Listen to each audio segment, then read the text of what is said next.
Hi all, welcome to Entri. നമ്മളെല്ലാവരും പ്രതീക്ഷയോടെ കാത്തിരിക്കുന്ന ഒരു എക്സാമുകളാണ് അല്ലെ, electricity worker and inspector of legal metrology എന്ന് പറയുന്നത്. അപ്പൊ ഇതിന്റെ ഈ രണ്ട് എക്സാമിന്റെയും കൺഫർമേഷൻ നമുക്ക് ഓൾറെഡി എന്ത് ചെയ്തിട്ടുണ്ടായിരുന്നു, വന്നിട്ടുണ്ടായിരുന്നു. അതിന്റെ ലാസ്റ്റ് ഡേറ്റ് ആയിരുന്നു ഈ കഴിഞ്ഞ 12-ാം തീയതി എന്ന് പറയുന്നത് അല്ലെ.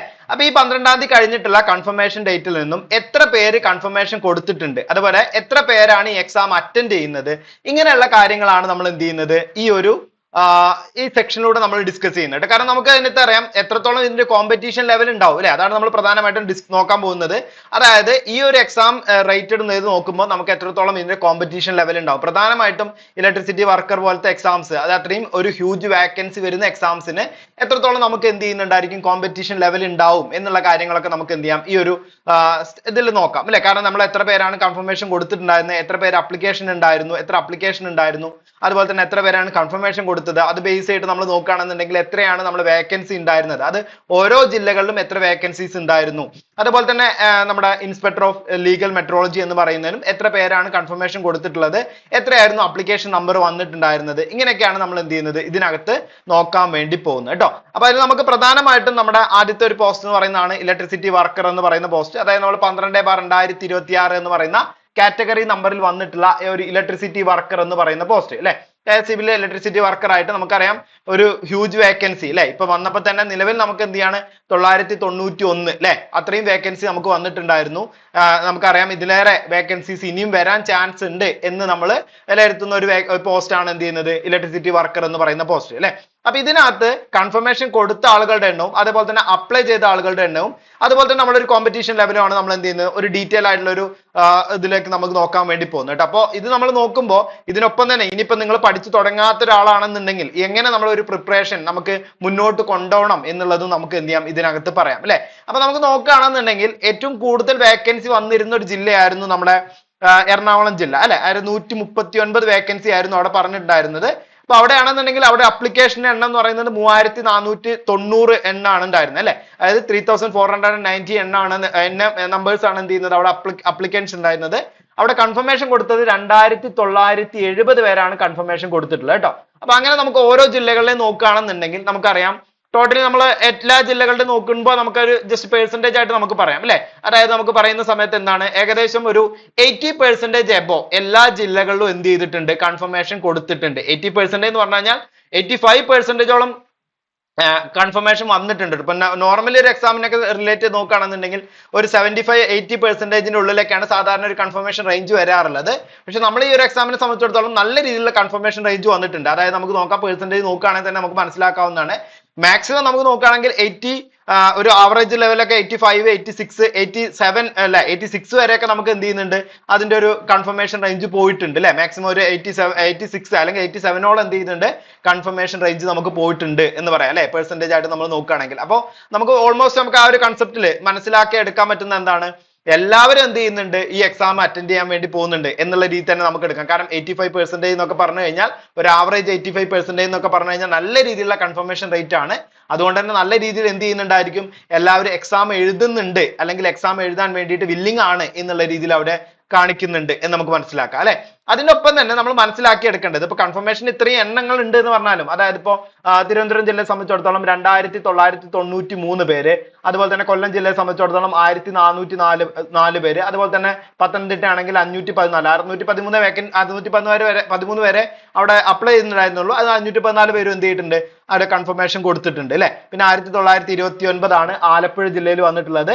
then 1263 ആണ് എന്ത് ചെയ്തിട്ടുള്ളത്, കോട്ടയം ജില്ലകളിൽ വന്നിട്ടുള്ളത്. നിങ്ങൾ നിങ്ങളെ ജില്ല നോക്കുക കേട്ടോ, നിങ്ങൾ ഏത് ജില്ലയിലാണോ കൊടുത്തിട്ടുള്ളത് ആ ജില്ല ബേസ് ചെയ്ത് നോക്കിയാൽ മതി. ഇപ്പൊ ഇടുക്കിയാണെങ്കിൽ 1638 പേരാണുള്ളത്. then തൃശ്ശൂർ ജില്ലയിലാണെങ്കിൽ 1899 പേരും, പാലക്കാടിലാണെങ്കിൽ 2232 പേര്, മലപ്പുറത്താണെങ്കിൽ 2229 പേര്, കോഴിക്കോടാണെങ്കിൽ 3340 അല്ലെ. ഏറ്റവും കൂടുതൽ അപ്ലിക്കൻസ് ഉണ്ടായിരുന്ന ജില്ലയായിരുന്നു കോഴിക്കോട് ജില്ല എന്ന് പറയുന്നത്. 3340 പേരാണ് എന്ത് ചെയ്തത് അവിടെ ആ ഒരു കൺഫർമേഷൻ കൊടുത്തുള്ളത്. ശരിക്കും പറഞ്ഞു കഴിഞ്ഞാൽ ഇപ്പോഴും അവിടെ ആ ലെവലിൽ തന്നെ നിൽക്കുന്നുണ്ട് അല്ലെ. നമുക്ക് പറയാം, നമ്മൾ സാധാരണ നോക്കുകയാണെന്നുണ്ടെങ്കിൽ ഇപ്പോ എറണാകുളം കോഴിക്കോട് ജില്ലയാണ് ഉണ്ടായിരുന്നത്. എന്നാൽ എറണാകുളത്ത് 2970 പേരെ 85% കൺഫർമേഷൻ ആണ് വന്നിട്ടുള്ളത്. ഏകദേശം ഒരു 86% എന്ത് ചെയ്തിട്ടുണ്ട്, 3340 പേരോളം എന്ത് ചെയ്തിട്ടുണ്ട് നമ്മുടെ കോഴിക്കോട് ജില്ലയിൽ കൺഫർമേഷൻ കൊടുത്തിട്ടുണ്ട് കേട്ടോ.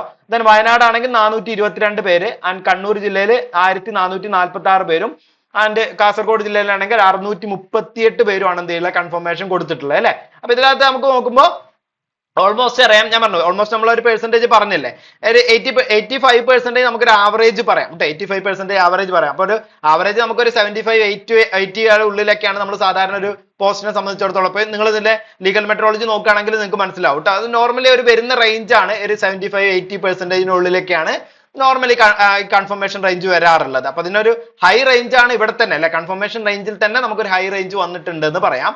അതിന്റെ ഒപ്പം തന്നെ നിങ്ങൾ മനസ്സിലാക്കി വെക്കുക, നമുക്ക് സാധാരണ രീതിയിൽ എന്ത് ചെയ്യുന്നുണ്ട്, നല്ല രീതിയിൽ എന്ത് ചെയ്യുന്നുണ്ടായിരിക്കും, എല്ലാവരും പഠിച്ചു തുടങ്ങിയിട്ടുണ്ട് അല്ലെ. അപ്പൊ നിങ്ങൾ ഓൾമോസ്റ്റ് അറിയുന്നുണ്ടായിരിക്കും ഒരു വർഷത്തോളമായിട്ട്, അതായത് നമ്മൾ സാധാരണ ഒരു ഡിസംബറിലൊക്കെ ഇതിന്റെ ഒരു നോട്ടിഫിക്കേഷൻ വരുന്നു എന്ന് പറയുന്ന ആ സമയം മുതൽ അതിന്റെ കണ്ടിന്യൂസ് ആയിട്ട് പഠിച്ചു തുടങ്ങിയവരുണ്ട്.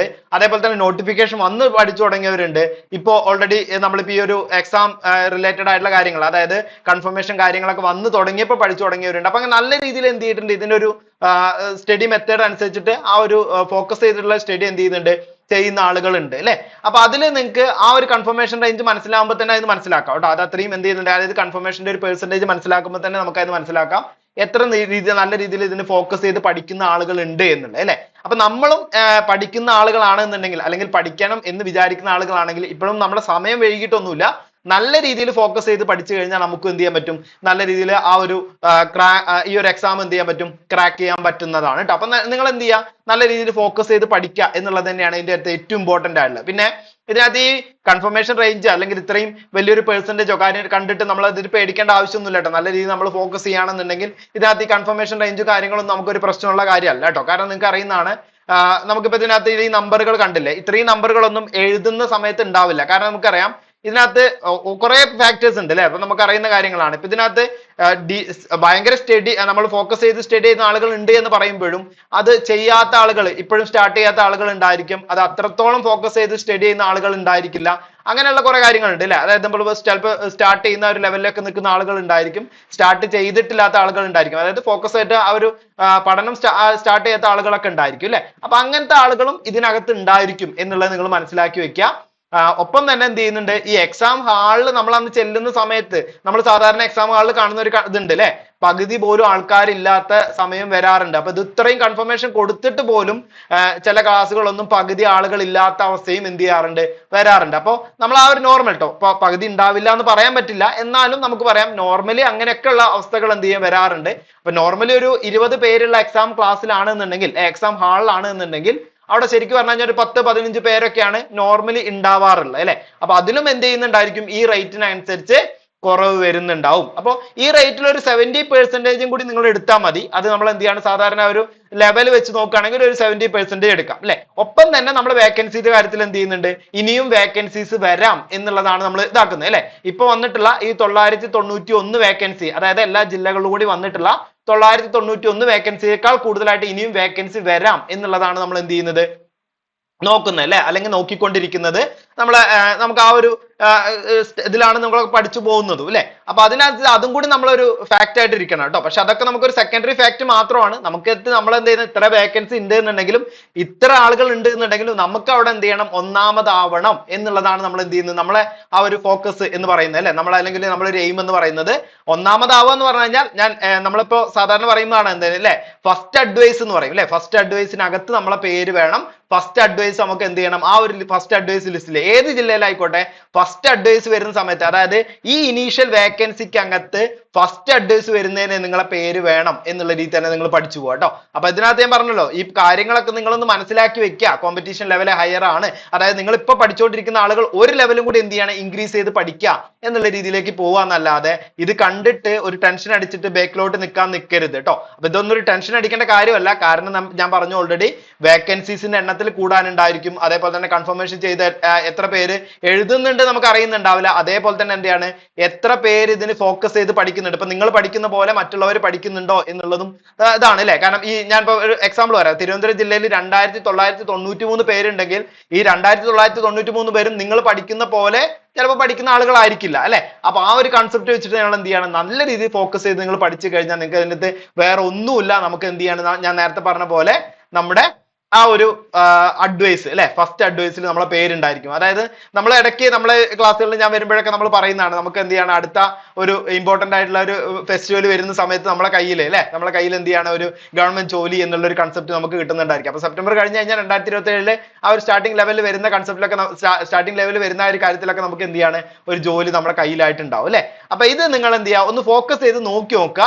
നിങ്ങളെ ജില്ലകൾ എത്രത്തോളം ആളുകൾ ഇത് എഴുതുന്നുണ്ട്, അതേപോലെ തന്നെ എത്രയാണ് അതിന്റെ ഒരു കോമ്പറ്റീഷൻ ലെവൽ വരുന്നത്, ആ ലെവലിൽ നിങ്ങൾ എന്ത് ചെയ്യുക, നല്ല രീതിയിൽ ഫോക്കസ് ചെയ്ത് പഠിക്കുക കേട്ടോ. അതാണ് നമുക്ക് ഏറ്റവും ഇമ്പോർട്ടന്റ് ആയിട്ട് വേണ്ടത്. അപ്പൊ ഫോക്കസ് ചെയ്ത് പഠിക്കുക എന്ന് പറയുമ്പോൾ ആ ഒരു കൺസെപ്റ്റ് നിങ്ങൾ എന്ത് ചെയ്യണം, മനസ്സിലാക്കി വെക്കുക എന്നുള്ളതാണ്. കാരണം ഞാൻ ഇതിനകത്ത് പറഞ്ഞല്ലോ, നല്ല രീതിയിൽ ഒരു കോമ്പറ്റീഷൻ വരുന്നുണ്ട്, ആ കോമ്പറ്റീഷൻ മനസ്സിലാക്കിയിട്ട് നിങ്ങൾ എന്ത് ചെയ്യണം, നിങ്ങളും അതിൽ ഒരു പടി മുന്നോട്ട് കയറി പഠിക്കണം എന്നുള്ളത് പറയാൻ വേണ്ടിയിട്ടാണ് നമ്മൾ ഇങ്ങനത്തെ ഒരു സ്ട്രാറ്റജി കാര്യങ്ങളൊക്കെ നോക്കുന്നത് അല്ലെ. അല്ലാതെ നമ്മൾ ഇത് ജസ്റ്റ് കണ്ട് ഇത് ടെൻഷൻ അടിക്കാനോ കാര്യങ്ങൾക്കോ ഒന്നും അല്ല കേട്ടോ. അപ്പൊ അത് നിങ്ങൾ മനസ്സിലാക്കിയിട്ട് നിങ്ങൾ എന്ത് ചെയ്യുക, നല്ല രീതിയിൽ പഠിച്ചു പോവുക. അപ്പൊ അതേപോലെ തന്നെയാണ് ലീഗൽ മെട്രോളജിയെ സംബന്ധിച്ചിടത്തോളം 75%, അത് നമ്മൾ നോർമൽ കട്ട് ഓഫ്, നോർമൽ ആയിട്ടുള്ള ഒരു കട്ട് ഓഫ് എന്ന് പറയുന്നില്ല, നോർമൽ ആയിട്ടുള്ള കൺഫർമേഷൻ പെർസെന്റേജ് ആണ് അല്ലെ. 75 അല്ലെങ്കിൽ 80%-നുള്ളിലൊക്കെ വരാറുള്ളത്.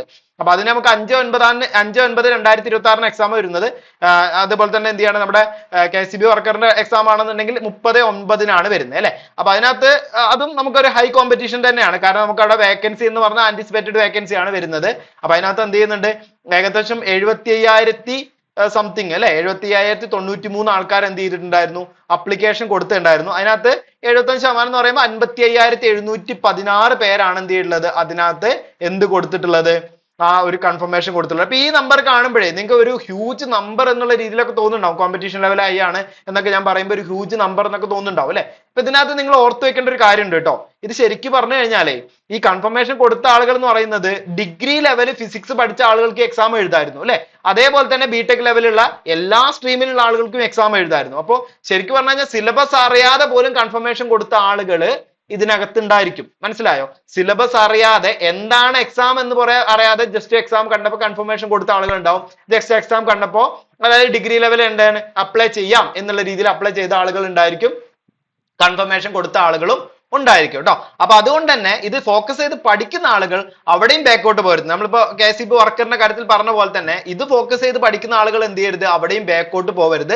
കാരണം ഇൻസ്പെക്ടർ ഓഫ് ലീഗൽ മെട്രോളജി എന്ന് പറയുന്നത് നമുക്ക് ആ ഒരു സിലബസ് അനുസരിച്ചിട്ട് അതിന് ഫോക്കസ് ചെയ്ത് പഠിക്കുകയാണ് എന്നുണ്ടെങ്കിൽ നിങ്ങൾ ഒരിക്കലും പിറകോട്ട് പോകേണ്ട ആവശ്യമില്ല. നല്ല രീതിയിൽ ഒന്നും കൂടി നിങ്ങൾ എന്ത് ചെയ്താൽ മതി, ആ സ്ട്രെങ്ത് ഒന്ന് ഇൻക്രീസ് ചെയ്താൽ മാത്രം മതി കേട്ടോ. അതായത് ആ ഒരു ഡെപ്തിലുള്ള പഠനം നിങ്ങൾ എന്ത് ചെയ്താൽ ഒന്നും കൂടി ഇൻഡെപ്ത് ആക്കിയാൽ മാത്രം മതി എന്നല്ലാതെ നിങ്ങൾ ഒരിക്കലും പിന്നോട്ട് പോകരുത്. കാരണം ഇത്രയും അധികം ആളുകളുടെ എണ്ണവും കാര്യങ്ങളൊന്നും നിങ്ങൾ അവിടെ നോക്കണ്ട. ഞാൻ പറഞ്ഞു ഓൾമോസ്റ്റ് എക്സാം എഴുതുന്ന ആളുകളുടെ ഇത് പകുതിയായിട്ട് മാറും അല്ലെ. എക്സാം എഴുതുന്ന ആളുകളുടെ ഒരു പകുതി അല്ലെങ്കിൽ ഒരു 75% ആളുകൾ മാത്രമേ എക്സാം എഴുതുന്നുണ്ടാവുള്ളൂ. അതിനൊപ്പം തന്നെ ഫോക്കസ് ചെയ്ത് പഠിക്കുന്ന ആളുകളും കൂടി വരുമ്പോഴേക്കും ഓൾമോസ്റ്റ് നമുക്ക് ഇതിന്റെ ഒരു 50%-ലേക്ക് ആയിരിക്കും, അല്ലെങ്കിൽ അതിനും താഴെയുള്ള റേഞ്ചിലേക്കൊക്കെ നമുക്ക് വരുന്നുണ്ടാവും എന്ന് പറയാം കേട്ടോ. അപ്പൊ അതുകൊണ്ടാണ് ഞാൻ പറഞ്ഞത്, നമ്മൾ നേരത്തെ പറഞ്ഞ പോലെ തന്നെ ഫോക്കസ് ചെയ്ത് പഠിക്കുക, ആ ഒരു ഇത് നമുക്കും കിട്ടും എന്നുള്ള രീതിയിൽ തന്നെ നിങ്ങൾ എന്ത് ചെയ്താൽ മതി, പഠിച്ചു പോയാൽ മതി കേട്ടോ. അപ്പൊ അത് നിങ്ങൾ കൺഫേം ചെയ്ത് നോക്കുക. അതായത് കംപ്ലീറ്റ് സിലബസ് എന്ത് ചെയ്യാണ്, ഒരു എക്സാം ഫോക്കസ് ആയിട്ടുള്ള പ്രിപ്പറേഷനിലൂടെ, അതുപോലെ തന്നെ എന്ത് ചെയ്യാണ്, എക്സാംസ് ഒക്കെ പ്രാക്ടീസ് ചെയ്ത്, അതായത് നമ്മളെ മോക്ക് ടെസ്റ്റും കാര്യങ്ങളൊക്കെ പ്രാക്ടീസ് ചെയ്തിട്ട് നല്ല രീതിയിൽ നിങ്ങൾ എന്ത് ചെയ്യണം, മുന്നോട്ട് പോവുക എന്നുള്ളതാണ് കേട്ടോ. അപ്പോൾ ആ ഒരു കൺസെപ്റ്റിൽ നിങ്ങൾക്ക് മുന്നോട്ട് പോയി കഴിഞ്ഞാൽ ഇതിനകത്തും എന്ത് ചെയ്യാണ്, നല്ലൊരു സ്കോർ നേടാനും അതേപോലെ തന്നെ എന്ത് ചെയ്യാണ്, നല്ല ആ ഒരു ഫസ്റ്റ് അഡ്വൈസിൽ തന്നെ ജോലി ലഭിക്കാനും നിങ്ങൾക്ക് ചാൻസ് ഉണ്ടാവും അല്ലെ. നമുക്ക് ഞാൻ പറഞ്ഞല്ലോ, റാങ്ക് ലിസ്റ്റോ കാര്യങ്ങളോ ഒന്നും അല്ല നമ്മൾ നോക്കുന്നത് കേട്ടോ. നമ്മൾ ആ ഒരു ഫസ്റ്റ് അഡ്വൈസിൽ നമ്മളെ പേരുണ്ടാവണം, അത് മാത്രമാണ് നമുക്കുള്ളത് അല്ലെ. നമ്മൾ എത്ര റാങ്കിൽ എത്തി എന്നുള്ളതിനേക്കാൾ ഇമ്പോർട്ടന്റ് ആണ് എന്ത് ചെയ്യുന്നത്. കാരണം നമുക്കിത് റാങ്ക് ലിസ്റ്റ് വന്നിട്ട് വെയിറ്റ് ചെയ്യേണ്ട ആവശ്യമൊന്നുമില്ല. ഫസ്റ്റ് കയറാൻ പറ്റുന്ന കൺസെപ്റ്റിൽ നമ്മൾ കയറുക അല്ലെ, ഫസ്റ്റ് കയറാൻ പറ്റുന്നതിൽ നമ്മൾ കയറുക എന്നുള്ളതാണ് നമുക്ക് എന്ത് ചെയ്യുന്നത് ഏറ്റവും ഇമ്പോർട്ടന്റ് കേട്ടോ. ഞാൻ സാധാരണ പറയുമ്പോൾ നമുക്ക് പറയുന്ന ഒരു കൺസെപ്റ്റ് ആണ്. അതായത് നിങ്ങൾ എക്സാം എഴുതിയിട്ട് അതിൽ 1ാം റാങ്ക് 2ാം റാങ്ക് എന്നുള്ളതിനേക്കാൾ ഇമ്പോർട്ടന്റ് ആയിട്ട് എന്ത് ചെയ്യാണ്, നമ്മൾ ഈ റാങ്ക് അല്ലല്ലോ നമുക്ക് ഇമ്പോർട്ടന്റ് ഉള്ളത് അല്ലെ. റാങ്ക് ഇമ്പോർട്ടന്റ് എന്ന് പറയുമ്പോൾ എന്താണ്, അത് അഡ്വൈസ് വരാൻ വേണ്ടിയിട്ടാണ് അല്ലെ, അതായത് ജോലി കിട്ടാൻ വേണ്ടിയിട്ടാണ്. അപ്പൊ ആ ജോലി കിട്ടാനുള്ള റാങ്കിലേക്ക് നമ്മൾ എന്ത് ചെയ്യണം, നമ്മളെ എത്തിക്കണം. അതാണ് നമുക്ക് ഇമ്പോർട്ടന്റ് ആയിട്ട് വേണ്ടത് കേട്ടോ. അപ്പൊ അതിന് വേണ്ടിയിട്ട് നിങ്ങൾ എന്ത് ചെയ്യുക, നല്ല രീതിയിൽ തന്നെ പഠിക്കുക. അപ്പൊ ഈ ഒരു ഇലക്ട്രിസിറ്റി വർക്കർ ആണെന്നുണ്ടെങ്കിലും ഇൻസ്പെക്ടർ ഓഫ് ലീഗൽ മെട്രോളജി ആണെന്നുണ്ടെങ്കിലും നല്ല രീതിയിൽ ഫോക്കസ് ചെയ്ത് പഠിച്ചു കഴിഞ്ഞാൽ ഷുവർ ആയിട്ട് എന്ത് ചെയ്യാൻ പറ്റും, ക്രാക്ക് ചെയ്യാൻ വേണ്ടി പറ്റുന്നുണ്ടായിരിക്കും. പെട്ടെന്ന് തന്നെ നമുക്ക് ഇലക്ട്രിസിറ്റി വർക്കറിനെ സംബന്ധിച്ചിടത്തോളം പെട്ടെന്ന് തന്നെ അതിന് എന്ത് ചെയ്യുന്നുണ്ടായിരിക്കും, ജോബിലേക്കും കയറാൻ വേണ്ടി പറ്റുന്നുണ്ടാവും അല്ലെ. അപ്പൊ ഞാൻ രണ്ടിനും കൂടെ ഒരു കമ്പൈൻഡ് ആയിട്ട് കേട്ടോ, അവിടെ കൊടുത്ത ഇലക്ട്രിസിറ്റി വർക്കർ ആണെന്നുണ്ടെങ്കിൽ കമ്പൈൻഡ് ആയിട്ട് നമുക്ക് ഇതിനൊരു പഠിക്കേണ്ടത്, അതായത് നമ്മൾ ഇത്ര ദിവസം കൊണ്ട് നമ്മൾ കംപ്ലീറ്റ് ചെയ്യാൻ വേണ്ടി നമ്മൾ എന്ത് ചെയ്യണം അല്ലെ. അപ്പോൾ ഇലക്ട്രിസിറ്റി വർക്കറിനെ സംബന്ധിച്ചിടത്തോളം ഞാനൊരു 70 ദിവസം അവിടെ ഒരു ഡേറ്റ് കൊടുത്തു എന്നേ ഉള്ളൂ. ആ ഒരു 70 ദിവസം എന്ന് പറയുന്നത് രണ്ടും കൂടി എന്ത് ചെയ്യണം, ഒരു കമ്പൈൻഡ് ആയിട്ട് നിങ്ങൾ എടുക്കുകയാണെന്നുണ്ടെങ്കിൽ അല്ലെ 5/9 ഒരു എക്സാം വരുന്നത്, ലീഗൽ മെട്രോളജിയുടെ എക്സാം വരുന്നത്, 30/9 നമുക്ക് എന്ത് ചെയ്യുന്നത് KSEB വർക്കറിന്റെ എക്സാം വരുന്നത് അല്ലെ. അപ്പൊ അതിന് നമ്മൾ ഫോക്കസ് ചെയ്ത് പഠിക്കുകയാണെന്നുണ്ടെങ്കിൽ നമ്മളിപ്പോ ഇത് പഠിച്ചു തുടങ്ങുന്ന ആളുകളാണെന്നുണ്ടെങ്കിൽ, പഠിച്ചു തുടങ്ങുന്ന ആളുകൾക്ക് ഈ അണ്ടർസ്റ്റാൻഡ് എക്സാം എന്നൊക്കെ പറയുന്നത്, അണ്ടർസ്റ്റാൻഡ് യുവർ എക്സാം എന്നൊക്കെ പറയുന്നത് നിങ്ങൾക്ക് ഇപ്പൊ മനസ്സിലായി കഴിഞ്ഞു അല്ലെ. എക്സാം എന്താണ്, അതിന്റെ ഒരു ആ ഒരു ഫസ്റ്റ് പോയിന്റ് ആട്ടോ നമ്മളിപ്പോ പറഞ്ഞത്. അതായത് എന്താണ് അതിന്റെ കോമ്പറ്റീഷൻ ലെവൽ എന്ന് മനസ്സിലായി കഴിഞ്ഞു, എക്സാം എന്താണെന്ന് മനസ്സിലാക്കി കഴിഞ്ഞു, എങ്ങനെ നമ്മൾ ഫോക്കസ് ചെയ്ത് പഠിക്കണം എന്നുള്ള കാര്യങ്ങളൊക്കെ മനസ്സിലായി കഴിഞ്ഞു അല്ലെ. അപ്പൊ അവരിനി നോക്കേണ്ട എന്താണ്, practice, smart and revise, recall, ഇത്രയും മാത്രം നോക്കിയാൽ മതി. ബാക്കി എല്ലാ കാര്യങ്ങളും അവിടെ എത്തിക്കഴിഞ്ഞു അവര്. അതിന്റെ ഒപ്പം നിങ്ങൾ ഇപ്പൊ പോയിക്കൊണ്ടിരിക്കുകയാണ്. ഇനി തുടങ്ങുന്ന ആളുകളാണെങ്കിൽ ആദ്യം തന്നെ പെട്ടെന്ന് പോയിട്ട് ഈ എക്സാമിന്റെ സിലബസും കാര്യങ്ങളും ഒന്ന് ഫോക്കസ് ചെയ്ത് നോക്കി വെക്കുക. എന്നിട്ട് ഒരു സ്റ്റഡി പ്ലാൻ, ഒരു കറക്റ്റ് ആയിട്ട് ഒരു 70-75 ദിവസം കൊണ്ട് കറക്റ്റ് ആയിട്ട് കംപ്ലീറ്റ് ചെയ്യാൻ പറ്റുന്ന ഒരു സ്റ്റഡി പ്ലാൻ നമ്മൾ തന്നെ തയ്യാറാക്കുക. നമ്മൾ തയ്യാറാക്കുക എന്ന് പറഞ്ഞു കഴിഞ്ഞാൽ നമുക്ക് നമ്മളെ ഒരു ടൈം ലിമിറ്റിൽ വെച്ചിട്ട് അല്ലെ, ഞാൻ ഇവിടെ കൊടുത്തിട്ടുണ്ട് 2-3 മണിക്കൂറൊക്കെ. അത് വെച്ചിട്ട് നമുക്ക് എന്ത് ചെയ്യാണ്, ഒരു കറക്റ്റ് ആയിട്ടൊരു ടൈം ലിമിറ്റ് കേട്ടോ, ആ ടൈം ലിമിറ്റ് വെച്ചിട്ട് പഠിച്ചു പോവാ. അത് ഫോക്കസ് ചെയ്ത് പഠിച്ചു പോവാന്ന് പറഞ്ഞു കഴിഞ്ഞാൽ ഫോക്കസ് ചെയ്ത് പഠിച്ചു പോവാന്ന് തന്നെ പറയാം കേട്ടോ. കാരണം നമ്മൾ ഒരിക്കലും വെറുതെ ഇരുന്ന് പഠിച്ചു പോവാന്നല്ല പറയുന്നത്, ഫോക്കസ് ചെയ്ത് പഠിച്ചു പോവാ. അതായത് എന്താണ് എക്സാം എന്ന് മനസ്സിലാക്കിയിട്ട്, എങ്ങനെയാണ് ക്വസ്റ്റ്യൻ വരുന്നുണ്ടാവുമെന്ന് മനസ്സിലാക്കിയിട്ട്, ക്വസ്റ്റ്യൻ ലെവൽ എങ്ങനെയാണെന്ന് മനസ്സിലാക്കിയിട്ട് പഠിച്ചു പോവാ കേട്ടോ. ഇതാണ് നമുക്ക് ഏറ്റവും ഇമ്പോർട്ടന്റ് ആയിട്ട് വേണ്ടത് അല്ലെ. അപ്പൊ ആ ഒരു സ്റ്റഡി പ്ലാൻ നിങ്ങൾ കറക്റ്റ് ആയിട്ട്, അതായത് സ്റ്റഡി പ്ലാൻ ഉണ്ടാക്കുക എന്ന് പറഞ്ഞു കഴിഞ്ഞാൽ വെറുതെ 70 ദിവസം ഇരുന്ന് പഠിക്കുന്ന ഒരു സ്റ്റഡി പ്ലാൻ അല്ല നമുക്ക് വേണ്ടത്. കറക്റ്റ് ആയിട്ട് റിവൈസ് ചെയ്ത്, കറക്റ്റ് ആയിട്ട് എക്സാംസ് അറ്റൻഡ് ചെയ്ത്, കറക്റ്റ് ആയിട്ട് എക്സാംസ് എഴുതിയിട്ട് കേട്ടോ. അതും നിങ്ങൾ ആ ടൈം ലിമിറ്റ് വെച്ചിട്ട് എക്സാം എഴുതിയിട്ട് എത്ര നെഗറ്റീവ് മാർക്ക് നമുക്ക് വരുന്നുണ്ട്, ഏതൊക്കെയാണ് നമുക്ക് നെഗറ്റീവ് ഏരിയ വരുന്നത്, ഏതൊക്കെയാണ് നമ്മൾ വീക്ക് ഏരിയ വരുന്നത്, ഇതെല്ലാവരും ഫോക്കസ് ചെയ്യേണ്ട കാര്യം തന്നെ കേട്ടോ. ഏതൊക്കെയാണ് നമ്മൾ വീക്ക് ഏരിയ വരുന്നത്, ആ വീക്ക് ഏരിയ നമുക്ക് എന്ത് ചെയ്യാൻ പറ്റും, നമുക്ക് എങ്ങനെ മുന്നോട്ട് നമ്മൾ ആ ഒരു വീക്ക് ഏരിയ ഇല്ലാതെയാക്കി, നമ്മളെ നെഗറ്റീവ് സൈഡ് ഇല്ലാതെയാക്കി നമുക്ക് മുന്നോട്ട് പോവാം എന്നുള്ളത് ഫോക്കസ് ചെയ്തിട്ട്, അതിനാണ് നമ്മൾ എക്സാം എഴുതാൻ പറയുന്നത്. മാക്സിമം നിങ്ങൾ എന്ത് ചെയ്യാണ്, എക്സാം എഴുതുക. ഏത് ഇപ്പോ ലീഗൽ മെട്രോളജി ആണെന്നുണ്ടെങ്കിലും അതേപോലെ തന്നെ എന്ത് ചെയ്യാണ്, KSEB വർക്കർ ആണെന്നുണ്ടെങ്കിലും മാക്സിമം ക്വസ്റ്റ്യൻ പേപ്പർ എന്ത് ചെയ്യാൻ പറ്റുമോ അറ്റൻഡ് ചെയ്യാൻ വേണ്ടി നോക്കുക. ആ അറ്റൻഡ് ചെയ്യുന്നതിനനുസരിച്ചിട്ട് നിങ്ങൾക്ക് വരുന്ന നെഗറ്റീവ് ഏരിയ മനസ്സിലാക്കുക, നിങ്ങൾക്ക് വരുന്ന സ്കോർ ചെയ്യാൻ പറ്റാത്ത ഏരിയ എന്ന് മനസ്സിലാക്കുക, നിങ്ങൾക്ക് ഡിഫിക്കൽട്ട് ആയിട്ട് വരുന്ന ഏരിയ ഏതാണ്. ഇപ്പോൾ ലീഗൽ മെറ്റീരിയലിനെ സംബന്ധിച്ചിടത്തോളം മാത്സ് കാര്യങ്ങളൊക്കെ ബുദ്ധിമുട്ടായിട്ട് വരുന്നുണ്ടെന്നുണ്ടെങ്കിൽ അതിനെ മാക്സിമം ഫോക്കസ് ഔട്ട് ചെയ്യുക. അതേപോലെ തന്നെ KSEB വർക്കറിനെ സംബന്ധിച്ചിടത്തോളം ചെറിയ ചെറിയ ക്വസ്റ്റ്യൻസും പ്രോബ്ലമാറ്റിക് ആയിട്ടുള്ള ന്യൂമറിക്കൽ സൈഡിലുള്ള സ്റ്റേറ്റ്മെന്റ് ഓറിയന്റഡ് ആയിട്ടുള്ള ക്വസ്റ്റ്യൻസ്, ഇങ്ങനെ ഓരോ ക്വസ്റ്റ്യൻസ് നമുക്ക് വരുന്നുണ്ടാവും അല്ലെ. അത് ഫോക്കസ് ചെയ്തിട്ട് നിങ്ങൾ എന്ത് ചെയ്യുക, പഠിക്കുക കേട്ടോ. അപ്പൊ റൈറ്റ് സ്ട്രാറ്റജി ഉപയോഗിച്ചിട്ട് ഒരു കൺസിസ്റ്റന്റ് ആയിട്ടുള്ള എഫേർട്ട് ഉപയോഗിച്ച് കഴിഞ്ഞാൽ നമുക്ക് എന്ത് ചെയ്യാണ്, ഷുവർ ആയിട്ട് എന്ത് കിട്ടുന്നുണ്ടായിരിക്കും, സക്സസ് കിട്ടുന്നുണ്ടായിരിക്കും. അതാണ് നമ്മൾ നേരത്തെ പറഞ്ഞിട്ടുള്ള ആ ഒരു സക്സസ് എന്ന് പറയുന്നത് അല്ലെ. എന്താണ്, ഫസ്റ്റ് അഡ്വൈസ് എന്ന് പറയുന്നത് അല്ലെ. അതാണ് നമ്മുടെ സക്സസ്. വേറെ നമ്മൾ 1-ാം റാങ്ക് വന്നോ 2-ാം റാങ്ക് വന്നോ ഒന്നും അല്ലാട്ടോ നമ്മുടെ സക്സസ്. നമുക്ക് എന്ത് ചെയ്യാണ്, ആ സാധനം നമ്മളെ കയ്യിൽ കിട്ടുന്നത് അല്ലെ, അഡ്വൈസ് കയ്യിൽ കിട്ടുക, അതുപോലെ തന്നെ എന്ത് ചെയ്യാണ്, ജോയിൻ ചെയ്യുക എന്ന് പറയുന്നതാണ് നമ്മളെ സക്സസ്. അതിലേക്ക് നമ്മൾ എത്തുക കേട്ടോ. അപ്പൊ നല്ല രീതിയിൽ നിങ്ങൾ എന്ത് ചെയ്യാണ്, സ്മാർട്ട് ആയിട്ട് പഠിച്ചു പോവുക, നല്ലൊരു സ്കോർ ചെയ്യാൻ പറ്റുമോ നോക്കുക. നല്ല രീതിയിൽ നിങ്ങൾ എന്ത് ചെയ്യണം, ഞാൻ പറഞ്ഞല്ലോ എപ്പോഴും നമ്മൾ ഫോക്കസ് ഔട്ട് ചെയ്ത് ഫോക്കസ് ക്ലിയർ ആയിട്ട് പഠിക്കണം. അതേപോലെ തന്നെ എന്ത് ചെയ്യണം, നന്നായിട്ട് പ്രാക്ടീസ് ചെയ്യണം കേട്ടോ. ഈ 5-ാമത്തെ 6-ാമത്തെ സ്റ്റെപ്പ് എന്ന് പറയുന്നത് ഒരിക്കലും സ്കിപ്പ് ചെയ്യാൻ പാടില്ലാത്ത സ്റ്റെപ്പാണ്. അതായത് എന്ത് ചെയ്യാണ്, നന്നായിട്ട് പ്രാക്ടീസ് ചെയ്യുക, നന്നായിട്ട് റിവൈസ് ചെയ്യുക കേട്ടോ. നന്നായിട്ട് പ്രാക്ടീസ് ചെയ്യുക, നന്നായിട്ട് റിവൈസ് ചെയ്യുക. നന്നായിട്ട് പ്രാക്ടീസ് ചെയ്യുക എന്ന് പറഞ്ഞു കഴിഞ്ഞാൽ MCQ, അതായത് നമ്മളെ പ്രീവിയസ് ക്വസ്റ്റ്യൻസ് നിങ്ങൾ നല്ല രീതിയിൽ എന്ത് ചെയ്യുക, പ്രാക്ടീസ് ചെയ്യുക, നല്ല രീതിയിൽ നിങ്ങൾ റിവൈസ് ചെയ്യുക. വേറെ ഒരു മെത്തേഡും അതിനകത്തില്ല, ഇത് രണ്ടുമാണ് ഏറ്റവും നല്ല മെത്തേഡ് കേട്ടോ. വേറെ എല്ലാ മെത്തേഡിനെക്കാട്ടും നല്ല മെത്തേഡ് ഇതാണ്.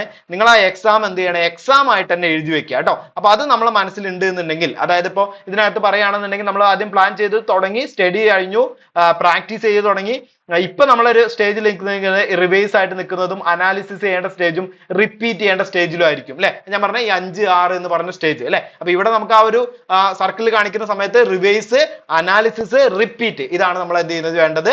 അത് നിങ്ങൾ ഫോക്കസ് ചെയ്ത് കഴിഞ്ഞാൽ നിങ്ങൾക്ക് ഷുവർ ആയിട്ട് എന്ത് ചെയ്യാൻ പറ്റും, ആ ഒരു ജോലി ക്രാക്ക് ചെയ്യാൻ വേണ്ടി പറ്റും കേട്ടോ. അപ്പൊ അതിന് കണ്ടിട്ട് നിങ്ങൾ എന്ത് ചെയ്യാണ്, നല്ല രീതിയിൽ തന്നെ പഠിക്കുക. പിന്നെ ഞാൻ പറഞ്ഞു, ഇതിനകത്ത് ഈ പഠിക്കുന്ന ആളുകളൊക്കെ നമ്മൾ ഈ ടൈം കിട്ടാൻ വേണ്ടിയിട്ട് ഒരുപാട് സ്ട്രെയിൻ ചെയ്ത് ഉറക്കം ഒഴിച്ചിട്ടൊന്നും പഠിക്കാൻ നിൽക്കരുത് കേട്ടോ. അത് ഞാൻ പറഞ്ഞല്ലോ, ജസ്റ്റ് നമുക്കൊരു മന്ത് കാര്യങ്ങളൊക്കെ ഈ ഉള്ള 2-3 മാസത്തിനുള്ളിൽ അല്ലെ. ഇപ്പൊ നമുക്കറിയാം ഓൾമോസ്റ്റ് നമുക്ക് 2.5 മാസം അല്ലെ. അതായത് നമുക്കിപ്പോ ജൂലൈ, ആഗസ്റ്റ്, സെപ്റ്റംബർ 30-ാം തീയതിയാണ് നമ്മൾ എക്സാം വരുന്നത് അല്ലെ. അത് നമ്മൾ KSEB വർക്കറിനെ സംബന്ധിച്ചിടത്തോളം, ലീഗൽ മെട്രോളജിയെ സംബന്ധിച്ചിടത്തോളം സെപ്റ്റംബർ സ്റ്റാർട്ടിങ്ങിലുണ്ട്. അപ്പൊ അവർക്ക് 2.5 മാസം ഇല്ല, അവർക്ക് ഓൾമോസ്റ്റ് എന്ത് ചെയ്യാണ് ആ ഒരു 2 മാസത്തിന്റെ ടൈം ഇനി വരുന്നുണ്ടാവുള്ളൂ, 2 മാസം വരുന്നുണ്ടാവില്ല, അതിന് കുറഞ്ഞ ടൈമേ വരുന്നുള്ളൂ.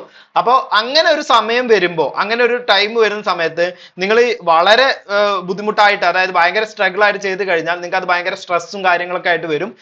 ഈ ഉറക്കക്കുറവും കാര്യങ്ങളൊക്കെ കൂടുതലായിട്ട് വന്നു കഴിഞ്ഞാൽ കേട്ടോ. അപ്പൊ നമ്മൾ അതിന് എന്ത് ചെയ്യണം, നമ്മളൊരു ടൈം ലിമിറ്റ് വെച്ചിട്ട് എല്ലാ കാര്യങ്ങളും ടൈം ലിമിറ്റ് വെച്ച് കൊണ്ടുപോകണം കേട്ടോ. അത് നമ്മൾ കൂടുതൽ പഠിച്ച് അത് നമ്മൾ എന്ത് ചെയ്യണം, എപ്പോഴും ഇരുന്ന് പഠിക്കുന്നുണ്ടെന്ന് മാത്രം പറഞ്ഞിട്ട് കാര്യമില്ല. ഞാൻ പറഞ്ഞല്ലോ, വർക്കൗട്ട് ചെയ്യുന്നതിന്റെ കാര്യത്തിലാണെന്നുണ്ടെങ്കിലും, അതേപോലെ തന്നെ നമ്മൾ ഫോക്കസ് ചെയ്തിട്ട് ഓരോ കാര്യങ്ങൾ നോക്കുന്ന കാര്യത്തിലാണെന്നുണ്ടെങ്കിലും, ഇനി ഉറങ്ങുന്ന കാര്യത്തിലാണെന്നുണ്ടെങ്കിലും, അത് നമ്മൾ ആ ടൈം ഔട്ട് വെച്ചിട്ട് തന്നെ ചെയ്യണം. ആ ടൈം ഫോക്കസ് ചെയ്തിട്ട് തന്നെ നിങ്ങൾ എന്ത് ചെയ്യണം, ചെയ്യണം കേട്ടോ. അപ്പൊ നല്ല രീതിയിൽ നിങ്ങൾ പ്രിപ്പയർ ചെയ്ത് കഴിഞ്ഞാൽ നല്ല രീതിയിലുള്ള റിസൾട്ട് നിങ്ങൾക്ക് എന്ത് ചെയ്യുന്നുണ്ടായിരിക്കും, വരുന്നുണ്ടായിരിക്കും അല്ലെ. നമ്മൾ ലാസ്റ്റ് പറഞ്ഞ പോലെ success is no accident, it is a result of preparation, hard work,